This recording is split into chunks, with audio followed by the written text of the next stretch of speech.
Charlène Favier, qui est accompagnée de sa co-scénariste Diane Brasseur et de son producteur Marc-Antoine Robert.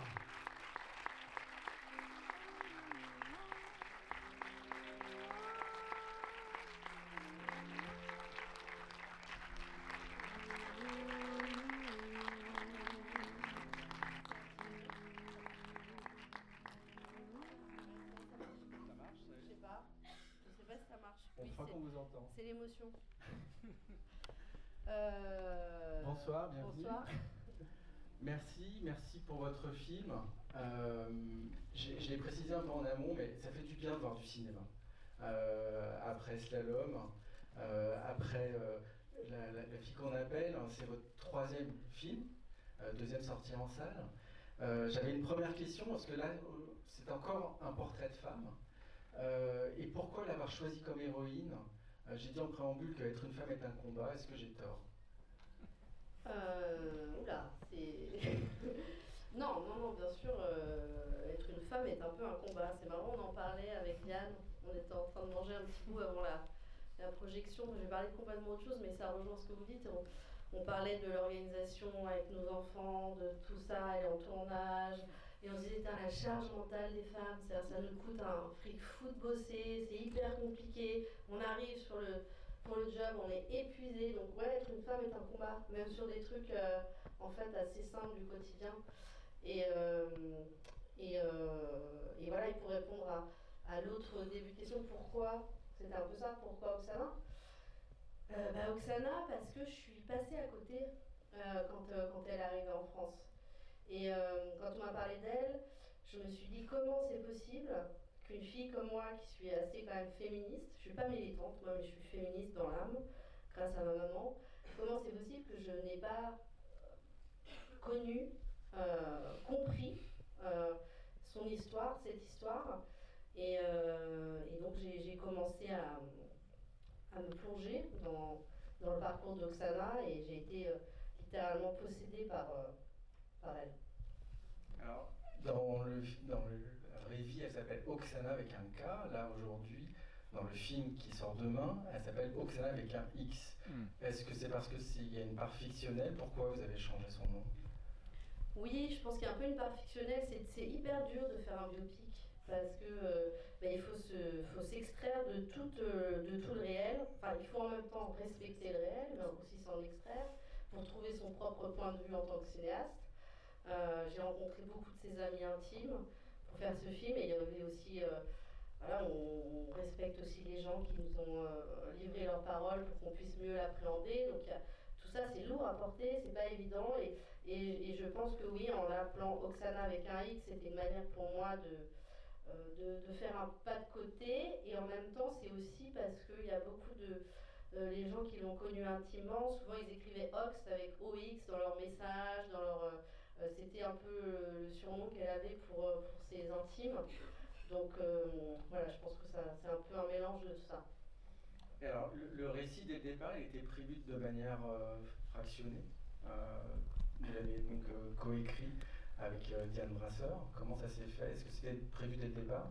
Tu veux répondre, Diane?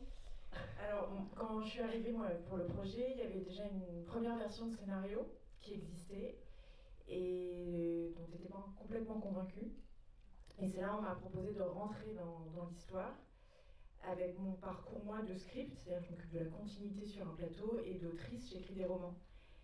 Et Charlène, ce qu'elle me disait, c'est qu'elle avait commencé son travail, le premier travail qu'elle avait fait, c'est interroger beaucoup de proches d'Oksana. Elle a échangé beaucoup avec eux et elle était encore très imprégnée de ce matériel et de la charge émotionnelle de tout ce matériel. Et on a décidé de quitter un peu tout ce réalisme, cet hyper-réalisme, pour aller à sa rencontre à nouveau, mais en prenant le détour de la fiction. Et la fiction, ça a été cette dernière journée. On s'est interrogé, on s'est dit à quoi ressemble la dernière journée de quelqu'un.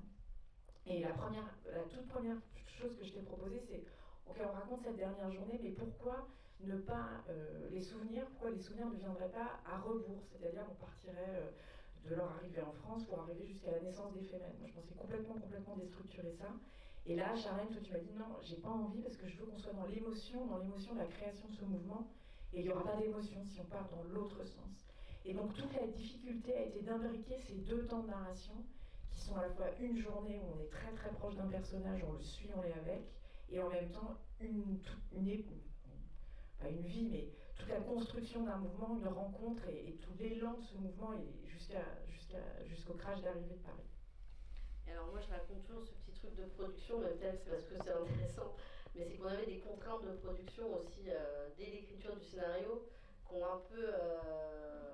nous ont un peu poussé dans cette voie-là mais ça peut-être que tu peux en parler, Marc-Antoine. Oui, enfin c'est un détail technique. En fait, on devait faire en sorte que le film soit majoritairement en français.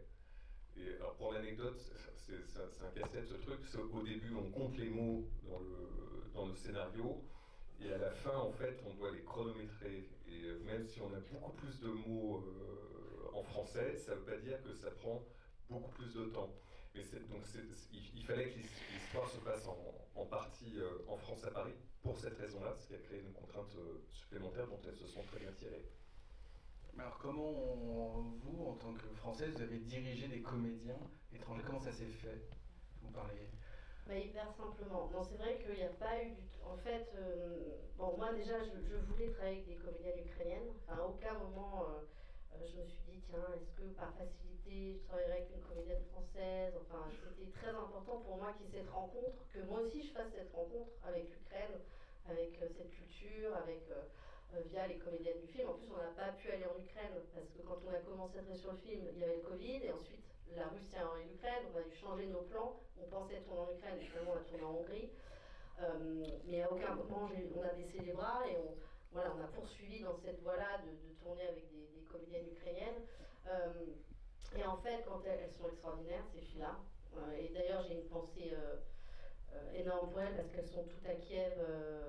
C'est des résistantes, ces filles-là. Elles ont le même âge que Oksana, Sacha, Anna. Quand elles sont arrivées, elles ont 23, 24, 25 ans. Elles ont décidé de rester là-bas parce qu'elles ont des vraies convictions politiques, parce qu'elles ont leur famille. Bon, la parenthèse close. Mais c'est vrai que ces filles-là, quand elles ont appréhendé le scénario, mais elles se sont aussi plongées dans leurs personnages. Elles ont fait des recherches aussi. Elles ont parlé à des proches d'Oksana. Enfin, Albina, en tout cas, elle a fait tout ce travail-là, et les autres aussi. Et du coup, quand elles sont arrivées quelques semaines avant le tournage en prépa, ce qu'on appelle en prépa, elles étaient déjà remplies d'histoires, de backstory, ce qu'on appelle de backstory, de petits détails psychologiques, de petites postures, et elles m'ont énormément apporté pour fignoler un peu les scènes dans le scénario. Et du coup, quand on était sur le plateau, on n'avait même pas besoin de se parler, parce qu'on savait exactement ce qu'on était en train de raconter. Elles étaient les personnages, et même parfois on avait deux Ukrainiennes qui étaient avec nous du côté de la script, qui écoutaient les dialogues mais en fait, même si elles rajoutaient des choses, c'était toujours au bon endroit, intelligent. Enfin, elles étaient tellement à leur place. Donc ça a été hyper simple en fait. Le seul truc qui a été compliqué, c'est en Hongrie, parce que l'équipe était à moitié française, moitié hongroise. Les Hongrois parlaient pas forcément anglais, encore moins ukrainien. Donc quand on disait un truc, ça prenait à peu près un quart d'heure avant que l'information arrive dans la bonne langue au bon endroit. Donc c'était un peu la cacophonie parfois. Mais moi, avec les comédiennes, j'ai jamais eu ça a été très fluide. Et vous aviez conscience pendant le tournage ou au moment du montage que vous étiez en train de faire un film qui parlait de l'actualité, en fait, alors que vous l'avez préparé très en amont? C'est marrant, je sais pas si c'est une malédiction d'une certaine manière, parce que je pense ou une bénédiction, je pense à Slalom, parce que c'est vrai que Slalom c'était la même chose. J'ai commencé à écrire le film en 2014, donc bien avant MeToo, et ça nous a complètement rattrapés. Alors pour Slalom, c'était une bénédiction parce que la parole se libérait. Là, c'est plutôt une malédiction, parce qu'évidemment la Russie envahit l'Ukraine. Nous, ça n'a pas... En tout cas, l'organisation du tournage, très vite, les producteurs ont tout de suite trouvé la Hongrie, ils ont trouvé un autre coproducteur. Enfin, vous avez tout de suite réagi, donc ça n'a pas été vraiment compliqué. En tout cas, moi, j'ai pas ressenti de complications. Par contre, je pense que ça a été très différent pour les actrices qui elle, d'un seul coup, arrivait avec ce traumatisme-là, cette fragilité-là, mais aussi cette force-là d'avoir une nécessité absolue de raconter cette histoire, qui rejoint finalement les personnages du film, qui ont elles aussi une nécessité absolue de faire ce qu'elles font, de se battre contre l'injustice. Donc ça, c'était hyper fort. Alors l'idée, on l'a présenté, on a expliqué au début, avant la projection du film, c'est un échange avec vous. Donc je sais que c'est toujours compliqué la première question, le premier bras qui se lève et le micro qui vient à vous, mais il ne faut pas hésiter. C'est la plus compliquée, mais après ça vient tout seul. N'hésitez pas. Sinon, moi j'ai 75 questions dans ma besace. Alors, parfait, j'y vais. Il y a un micro qui va circuler sur votre gauche. Bonsoir, j'ai une question. Je voudrais savoir, est-ce que vous avez fait appel à un coach d'intimité? Alors non, c'est vrai qu'on n'a pas fait appel à un coach d'intimité. Pourquoi je n'en sais rien. C'est vrai qu'on n'a peut-être pas eu besoin, peut-être qu'on devrait le faire tout le temps. Alors moi en plus, tous les films, c'est vrai qu'ils parlent un peu En tout cas, le corps est central dans les films. Il porte le message souvent d'une violence sociale et aussi d'une résistance intime et tout ça. Mais c'est vrai qu'on n'a pas du tout fait appel à un coordinateur d'intimité. Alors les filles, quand elles en parlaient lors d'une projection où elles étaient là, elles disaient c'est vrai qu'au début, quand il y avait eu qu'elles se mettent seins nus, je pense qu'elles ont ressenti exactement ce qu'ont ressenti les femelles la première fois qu'elles l'ont fait, donc une peur. Et après, elles mettaient leur uniforme elles aussi, elles savaient exactement pourquoi le personnage était en train de le faire. Donc il y avait ça a été hyper fluide, quoi. Il n'y a pas eu du tout de problème. Et puis surtout, quand chaque scène de nudité est justifiée, c'est sûr qu'il y a moins de problèmes. Je pense que c'est peut-être plus compliqué sur des films où peut-être on cherche un peu où placer sa caméra, comment placer son regard. C'est vrai que là, je pense qu'on n'avait pas ce problème-là. Ok, et j'ai une dernière question, je voudrais savoir le budget du film. Ah ça, faut demander à Marc-Antoine. À votre avis? Beaucoup plus. Encore. Allô? Bonsoir. Je ne suis pas un orateur, je ne vais pas vous raconter ma vie, mais j'ai beaucoup d'amis en Russie, en Ukraine, dans les pays de l'Est, parce que je suis sur le web depuis une vingtaine d'années. Et je voudrais savoir beaucoup de choses, enfin sur ce film qui m'a beaucoup émotionné. Où est-ce qu'il a été tourné? En France, on voit la Tour Eiffel, bien sûr. Par contre, pour toutes les parties russes ou ukrainiennes ou biélorusses, peut-être que ça a été tourné en Hongrie, vu que vous aviez vous l'aviez dit à l'instant. Et puis j'ai vu dans le générique beaucoup de femmes qui vous ont aidé dans tous les secteurs. Qu'est-ce que je pourrais dire encore? Ça reviendra peut-être, ça va peut-être répondre à mes premières questions. Mais non, on a tourné donc à Paris et en Hongrie. Donc tout le reste du film, tout ce qui se passe en Ukraine, en Biélorussie, en Russie, tout ça est en Hongrie. Sauf un plan. Ah oui, sauf 2 plans même, qui sont des plans de situation qui ont été tournés par notre coproducteur ukrainien en Ukraine pendant la post-production du film. Il est allé faire ses images. Et la deuxième question, c'était toutes les femmes. Bah oui, je m'entoure de femmes évidemment parce qu'elles sont hyper talentueuses. Voilà, c'est l'évidence. Voilà. Je voulais vous dire aussi, vous m'entendez? Ouais. Vous parliez de la Biélorussie, de la dictature en Russie actuellement, également en Hongrie. Comment vous avez pu tourner tout ça? En fait, je veux dire, c'est l'actualité tout à fait. En ce moment, les dictateurs, ils sont toujours en place. Ah bah c'est les mêmes, ils sont toujours là. En Hongrie, bon. En Hongrie, c'est pas tout à fait une dictature. Ils sont très à droite, mais c'est pas une dictature. Non, ils sont un peu en dehors de l'Europe, on va dire. Bonsoir à tous. Comment avez-vous des idées d'inspiration de l'Olympe, le groupe des déclarations des droits des femmes et des libertés révolutionnaires. Est-ce que c'est la vogue? Attends, j'ai pas... Est-ce que c'est là? La vogue, tendance. Ah, la tendance. De quoi, les engagements Les militants? engagements militants, oui. Ah, je sais pas. Non, enfin, je pense pas qu'il y ait une tendance. Je pense que non, je pense que tendance c'est pas du tout le terme approprié. Une nécessité, oui. Une tendance, je pense pas qu'on puisse dire une tendance. Après, ce que dit, si vous faites référence à ce dialogue qui est dit dans le film, Oksana elle dit c'est fashion.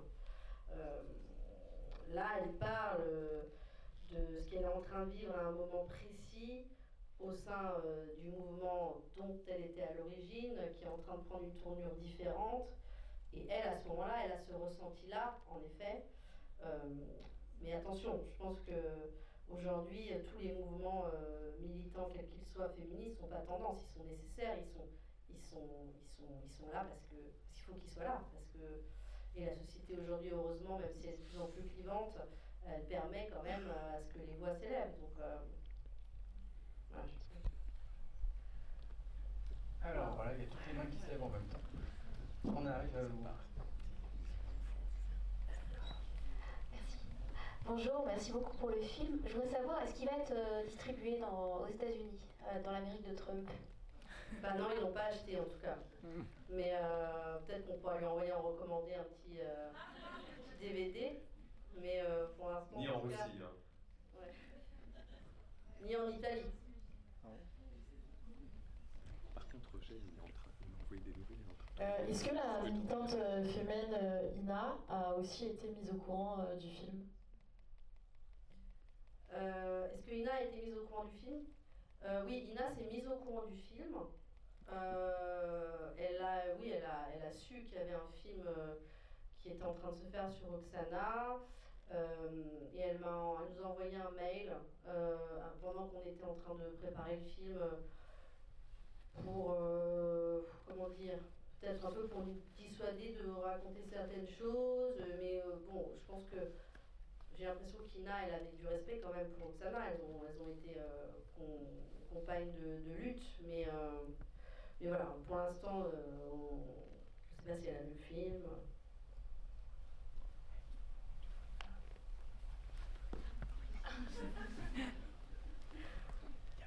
Mais oui, en fait, il faut que j'arrête ce débat parce que il y a Apollonia qui est dans la salle. Non, mais c'est hyper. Et j'arrête pas de te regarder tout à l'heure. Je suis complète. Est-ce que tu veux venir avec nous?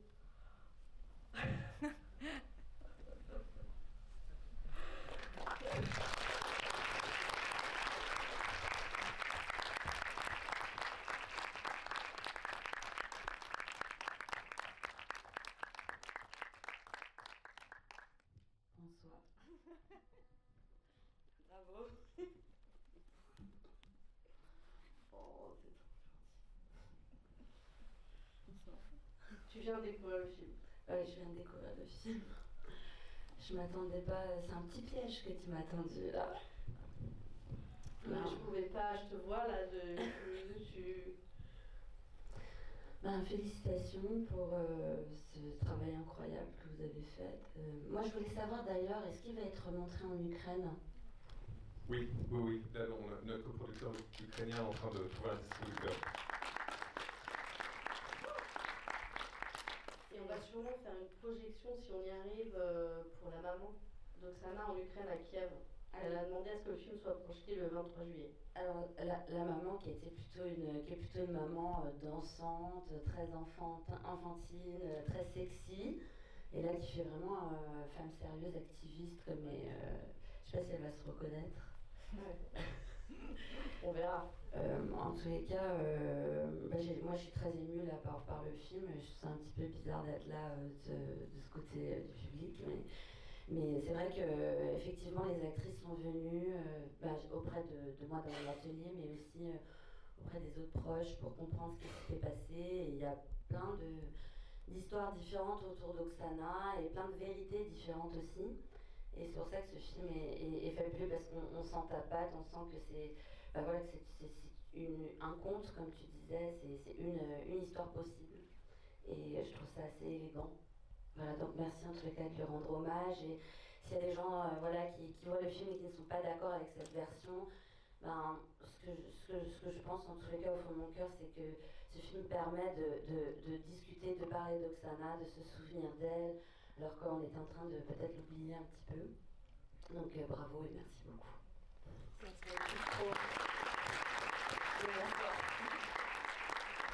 Moi, je vous invite à voir un film documentaire qui est consacré à Apollonia, qui s'appelle Apollonia, Apollonia. Qui est sur Arte en ce moment. Qui est un formidable film pour découvrir le travail de cet artiste important. Avec Oksana dedans. Oui, on voit plein de fois Oksana.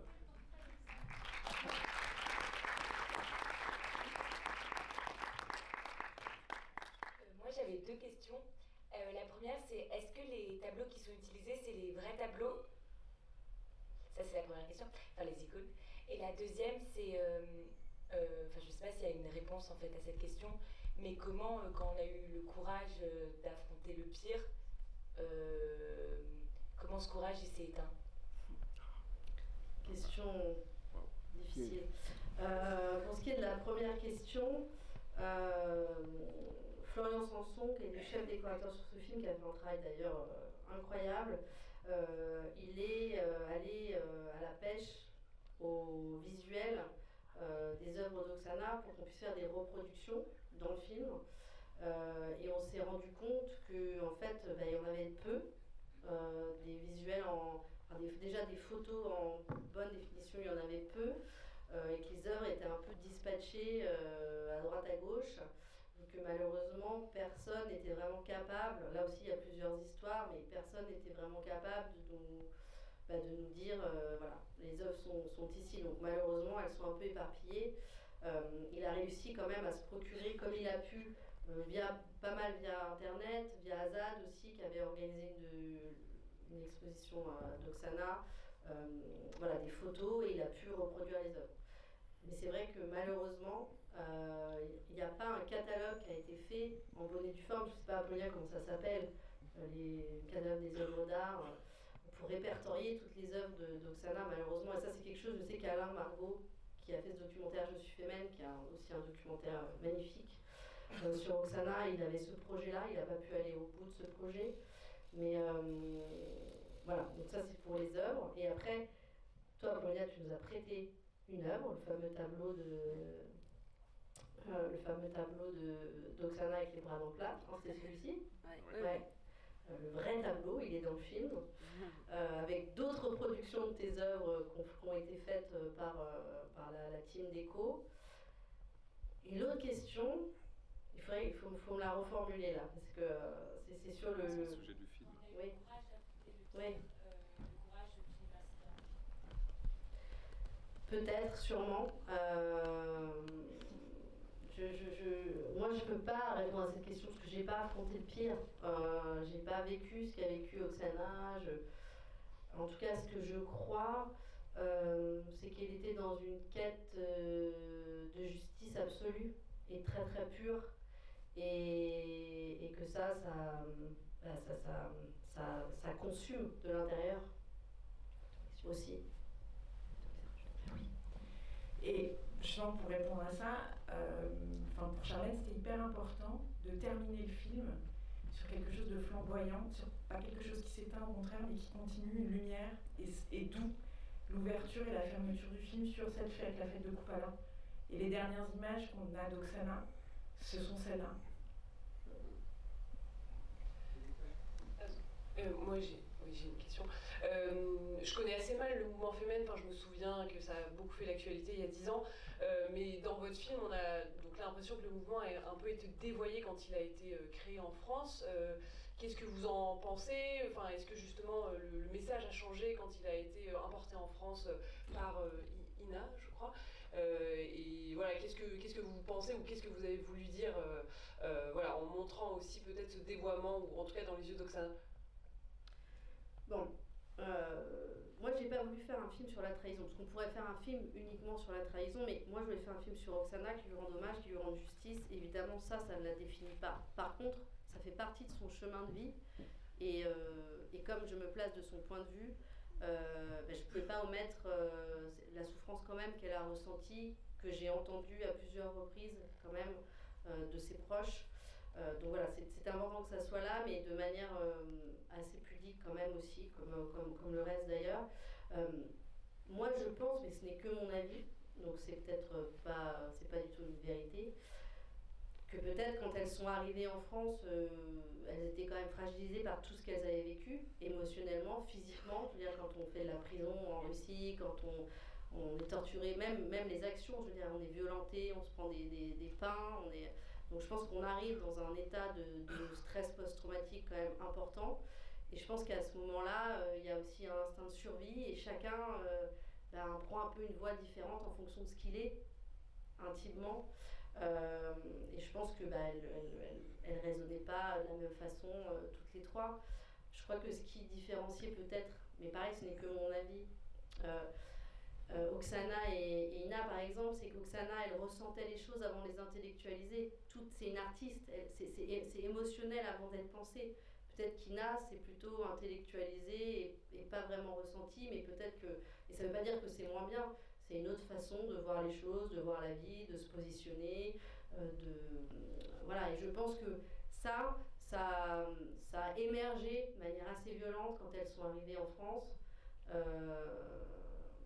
Parce que voilà, cette étape peut-être psychologique, difficile, voilà, et puis après la manière peut-être dont elles ont été comprises ou incomprises. Parce que je crois, moi, pourquoi j'ai fait ce film? Parce qu'en fait, j'ai pas compris vraiment. En fait, je suis passée à côté des Femmes. Donc je me suis dit, si moi j'ai pas compris, il y a 90% des gens qui n'ont pas compris. Donc ça veut dire qu'elles n'ont pas forcément, elles n'ont pas été accueillies, elles n'ont pas été comprises de la bonne façon. Et ça, c'est très violent. Quand on arrive dans cet état-là, après avoir fait tout ça, et par exemple, pour Oksana, d'avoir porté cette mission comme ça à bout de bras et de pas se sentir compris et accueilli, je pense que c'est hyper violent. Après, chacun utilise des armes différentes pour s'en sortir, pour survivre. Voilà un peu ce que j'ai moi appréhendé en faisant mes recherches, mais je sais pas si j'ai répondu à ces... De nouveau, bonsoir. J'étais très impressionné par les prises de vue du caméraman. Par exemple, quand elle nage dans la piscine, la caméra recule avec elle, alors qu'elle avance, la caméra recule. Il y a beaucoup de plans où les deux faces et la caméra est derrière. Le seul reproche que je ferai au film, c'est les moments où on lui pose beaucoup de questions, elle regarde dans tous les sens, mais elle ne répond pas. Ça m'a un peu gêné. J'avais une autre remarque, je me souviens très bien du mouvement Fremen, quand ils avaient envahi un immeuble près de la Concorde et que la police ne savait pas quoi faire pour les déménager. Je ne sais plus contre quel mouvement, je ne voudrais pas en parler ici.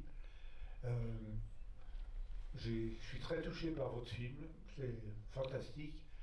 Je pourrais vous le dire personnellement, mais vous me permettez que je le mette sur mon compte Facebook ce soir, enfin cette nuit, et j'en parle. Mais oui, mais bien sûr, mais il faut parler du film. On a besoin de soutien. Ceux qui ne l'aiment pas, n'en parlez pas. Ceux qui l'aiment, mais allez-y, parce qu'on a vraiment besoin de soutien. C'est vrai que c'est un film qui n'est pas si simple, je pense, parce qu'il y a plein d'ambivalence et de paradoxes. Et chez Oksana, et dans son parcours, mais moi c'est ça qui m'intéresse. Dans Slalom déjà, ce qui m'intéressait, c'était les ambivalences et les paradoxes. Donc c'est vrai que c'est pas forcément très lisible parfois, et donc on a besoin de... Mais c'est un film hyper important, je pense, pour elle, pour sa mémoire, et puis aussi pour appréhender ce qui se passe aujourd'hui quand même. Donc aidez-nous. Alors il y a d'autres questions juste sur la gauche. Merci beaucoup à vous. Moi je suis ukrainienne aussi, je suis arrivée en 2022, mais malheureusement, je pense que vu que j'étais petite, je ne connaissais pas beaucoup pour ces mouvements, donc merci beaucoup, même pour moi vous avez ouvert les yeux. Et j'avais la question, est-ce que vous avez changé quelque chose un peu, même en écoutant toutes les histoires des proches que vous avez dit, est-ce qu'il y avait quelque chose que vous avez dit, non, ça ne sera pas possible ou on n'est pas capable de le faire? Oui, beaucoup.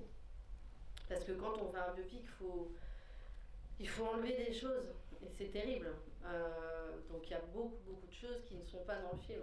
D'ailleurs, des scènes avec Apollonia jouée par Noé, il y en avait beaucoup plus qu'on a dû couper au montage pour les questions de rythme. On les mettra dans le DVD bonus. Non, mais voilà, il y a des choses qu'on tourne et qu'on peut pas monter parce que c'est une question de rythme du film. Et puis après, il y a des choses parce que le temps de tournage n'est pas indéfini, donc ça aussi c'est une vraie contrainte. Donc par exemple, elles ont fait plusieurs allers-retours à Paris avant de venir définitivement. Donc ça, on l'a pas. On a dû faire le choix de simplifier les choses et de les faire venir une seule fois. Voilà, ça c'est un exemple. Et puis après, évidemment, il y a cette dernière journée. Tout ce qui se passe dans le film est quand même ultra documenté, c'est-à-dire que rien ne vient de nulle part, parce que j'ai trop de respect, de responsabilité par rapport aux gens qui l'ont connu et à la vérité. Donc tout est, mais pas forcément sur une même journée, pas forcément exactement comme ça. Voilà, mais. Alors, est-ce qu'il y a d'autres questions? Oui, juste là sur la gauche. Le micro arrive à vous.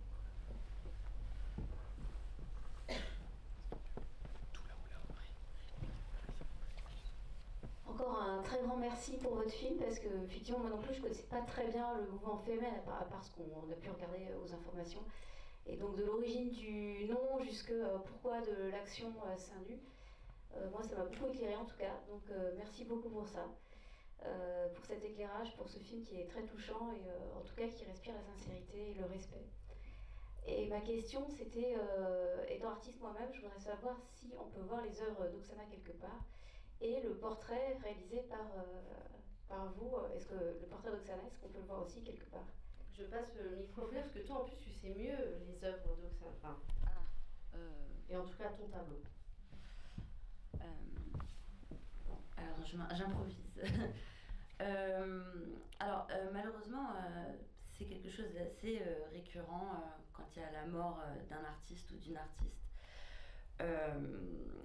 On ne pense pas, quand on est vivante, de faire un testament, et on ne pense pas du futur des œuvres, du futur le plus immédiat en tous les cas.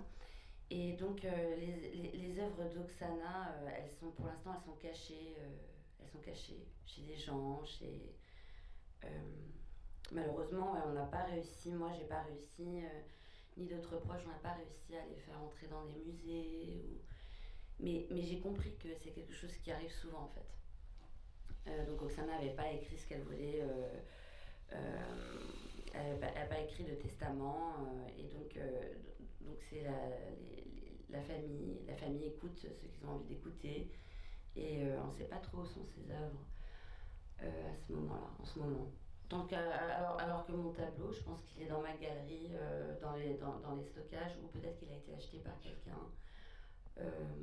Voilà, c'est un des rares tableaux que j'ai fait d'Oksana, et à chaque fois que, maintenant avec le temps, à chaque fois que j'essaie de la repeindre, j'ai beaucoup de mal en fait. Parce que c'est plus le moment de ce deuil, et justement c'est le moment pour un film comme celui que vous venez de faire, donc voilà. Je peux me permettre une question? Je suis désolé, hein, je rentre un petit peu dans le débat, mais ce que j'ai trouvé très touchant, c'est qu'elle peignait des icônes, et elle-même est devenue une icône de la résistance du conservatisme patriarcal. Et pourquoi, à votre avis, elle peignait ces icônes? Qu'est-ce qui l'animait? Elle peignait des icônes iconoclastes, on peut même rajouter ça. Vous l'avez vu dans le film, en fait. L'histoire qu'elle m'a racontée, c'était que elle dessinait énormément quand elle était enfant, et son père avait eu cette lubie de l'emmener dans une école pour peindre des icônes auprès des prêtres, et effectivement elle était trop jeune et c'était pas possible pour elle d'étudier là-bas, mais ils ont tellement insisté que un jour le prêtre lui a dit que alors, ils allaient faire un test, et puis si elle passait le test, donc un test graphique, parce que c'est très codé, l'écriture des icônes, en fait, même pas de la peinture, c'est de l'écriture sacrée, et donc voilà, il fallait qu'elle, en tant qu'enfant, il fallait qu'elle passe le test, et si elle y arrivait, elle pourrait entrer dans l'école, et en étant persuadée qu'elle ne réussirait pas le test. Et en fait, elle a réussi ce test, et puis c'est comme ça qu'elle a appris à peindre des icônes. enfant. Et comme c'était une enfant qui n'avait pas encore ses règles, voilà, donc c'était comme c'était pas une femme sale. Elle pouvait peindre dans des icônes sacrées, voilà, qui sont normalement, je pense, voilà, pour les hommes. Et puis il faut aussi avoir fait des études de théologie, en plus des beaux-arts. Enfin, bon, je ne suis pas une spécialiste dans l'écriture des icônes, mais c'est comme ça qu'elle a commencé à le faire. Puis au bout d'un moment, elle a compris qu'il y avait, bon, il y a une scène d'ailleurs dans le film où on voit bien qu'elle voilà, n'est pas payée au prix qui était annoncé. Et elle va découvrir une forme de corruption peut-être au sein même de l'Église. Et puis elle va commencer à s'en écarter et faire partie d'un groupe de scouts féministes, communistes. Et donc c'est comme ça qu'elle va entreprendre à faire des icônes iconoclastes, où elle détruit finalement les images sacrées quelque part, tout en leur rendant hommage aussi. Donc c'est très beau son travail, c'est dommage qu'on n'y a pas accès. Peut-être que grâce à ce film, ils vont réapparaître, parce que la peinture ne disparaît jamais vraiment en fait. Voilà. Alors est-ce qu'il y a d'autres questions? Oui. Bonsoir, une question se dit est-ce que votre film sera distribué éventuellement dans le sud-est asiatique et en Afrique? Bah là, je me tourne vers toi, Marc-Antoine, je crois pas pour l'instant. Pas encore. Il va sortir dans une bonne dizaine de pays, mais pas dans ces régions pour l'instant. Si vous avez des pistes, on est preneurs. Ouais, il sort pas mal dans les pays de l'Est, je crois, en Slovaquie, en Hongrie. Enfin, c'est tout pour les pays de l'Est. Après, c'est plutôt les pays nordiques. Je crois Suède, Norvège, Danemark, peut-être Finlande. Amérique du Sud, Allemagne. Suisse, Allemagne, ouais. Alors, on va prendre les dernières questions. Si le côté gauche, j'arrive tout de suite. Il y a tout en haut. Il y a un monsieur tout là-haut qui lève la main depuis tout à l'heure. Il est tout petit. Ça va être tout en haut. Monsieur, on vous a vu. Merci beaucoup pour ce film qui m'a beaucoup touchée. J'aurais une question, en fait, c'était en lien avec votre réponse de tout à l'heure, mais je voulais savoir qu'est-ce qui a fait qu'elle ne s'est pas reconnue dans ce mouvement, du coup, le nouveau mouvement qui a été pris en France. Est-ce que c'est la trahison qui a fait qu'elle n'a pas été reconnue? Est-ce que, comme vous l'avez dit aussi, il y a le côté traumatisme évidemment de tout ce qu'elle avait déjà vécu avant? Est-ce que c'est tout ça mélangé? Est-ce qu'il y a une réponse d'ailleurs? Est-ce qu'on sait pourquoi elle a arrêté de faire partie des Femmes une fois arrivée en France? Bah, je pense que c'est tout ça à la fois. Je pense pas qu'il y ait une seule raison. C'est un faisceau de raisons qui, les unes avec les autres, font ça. Enfin, il y a une exclusion, il y a une envie de faire un pas de côté, d'essayer de se retrouver autrement. Et puis je pense qu'après, elle était sans cesse rattrapée quand même, parce que je disais tout à l'heure, cet absolutisme de cette mission. Donc c'est un peu comme un jeu du chat, enfin c'est pas un jeu, mais du chat et de la souris, quoi. C'est-à-dire qu'elle essaie peut-être de s'en extraire, mais ça revient. Enfin et puis voilà, je pense que c'est plein de choses à la fois. Bonsoir, je voulais vous remercier, vous féliciter pour ce film très émouvant, à la fois poétique et qui rend un bel hommage à cette personne, et nous ouvrir un peu l'esprit sur son combat. Je voudrais vous poser la question sur votre travail avec ces étonnantes comédiennes. Comment vous les avez approchées? Est-ce que c'était un casting? Est-ce que vous-même vous avez participé? Et comment ça s'est passé dans le tournage? Oui, alors c'est vrai que très vite en 2021, quand on a commencé, donc j'ai commencé à travailler sur c'était pas tout de suite le scénario, c'était plus sur la recherche, un peu journalistique. Mais j'ai dit très vite à les producteurs, voilà, il faut qu'on lance des pistes de casting très tôt, parce que je savais que tout le film allait reposer sur les épaules d'une comédienne qui allait jouer Oksana. Et donc c'est quand même pas rien de trouver une comédienne avec cette puissance-là, ce mystère-là, enfin voilà, tout ce qu'il y avait Oksana, c'était assez terrifiant d'ailleurs pour moi de me dire comment je vais faire pour trouver cette fille-là. Donc là on a fait appel à Tatiana Valdi, qui est une directrice de casting ukrainienne qui vivait à Kiev, qui connaît pas mal de comédiennes là-bas, et qui a aussi fait passer des essais à des jeunes filles qui n'avaient jamais joué. Il y avait des comédiennes de théâtre. Enfin voilà, elle a commencé ce travail-là. Et elle nous disait, voilà, une fois que les restrictions sanitaires de Covid seront terminées, vous viendrez en Ukraine, on fera les repérages, peaufinerai le scénario, on avancera sur le casting. Et on n'a jamais pu aller en Ukraine, comme je disais tout à l'heure, à cause de la guerre. Et elle est venue à Paris, se réfugier, elle vit à Paris maintenant, Tatiana. Et donc on a continué le casting avec elle depuis Paris, mais toujours en voyant des tapes et des vidéos, enfin des self-tapes, quoi, et on faisait passer des essais comme ça à des filles qui étaient en Ukraine. On a vu aussi des filles qui étaient en Suisse, en Allemagne. À un moment, même on ne trouvait pas. Je me suis dit, mais peut-être qu'il y a des Ukrainiennes en France, et puis on n'a pas trouvé. Enfin, en tout cas, de profils qui correspondaient à ce qu'on cherchait.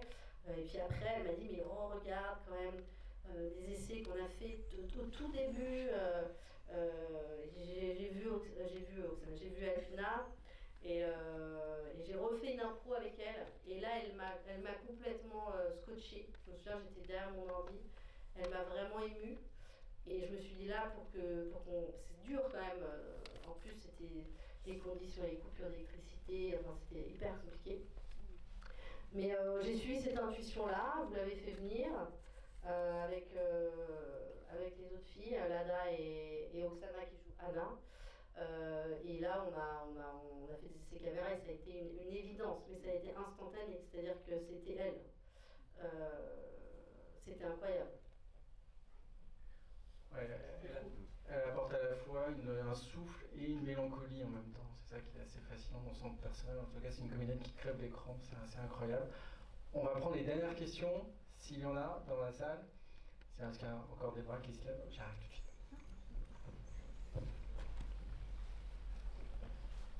Bonsoir, merci pour ces merveilleux films.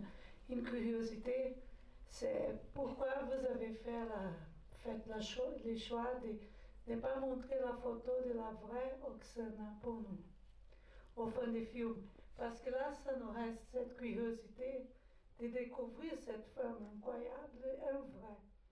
Ben, justement, je pense que ce qui est bien maintenant, et d'ailleurs, il y a pas plein de gens qui m'ont dit ça. Je viens de faire toute une série d'avant-premières, et souvent on dit je vais aller faire des recherches, je vais aller voir, j'ai qu'une envie de courir, me mettre devant mon ordinateur et de lire des choses et tout ça, donc je vous encourage à le faire.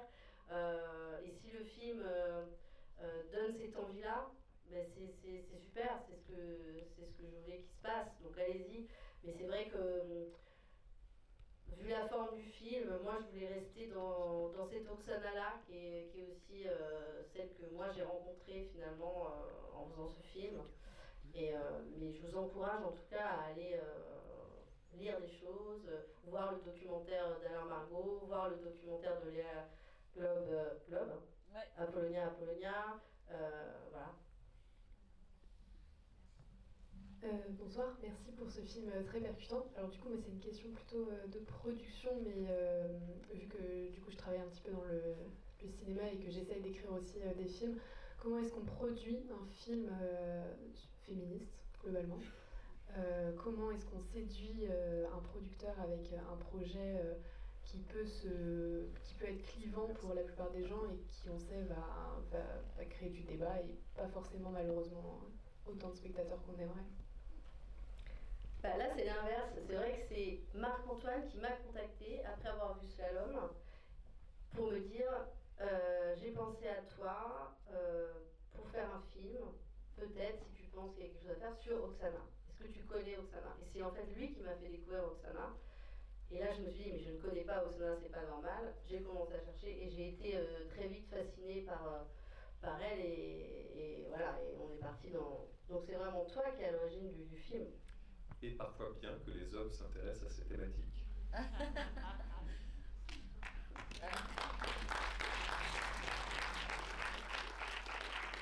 Alors, Oksana disait sans combat plus de vie et l'art peut changer le monde. Et je crois sincèrement que c'est vrai. Et merci. Et merci de continuer le combat et continuer à faire des films pour changer le monde. Merci beaucoup, Charlène Favier. Merci Marc-Antoine Robert. Merci Diane Brasseur. Le film sort demain. Merci beaucoup.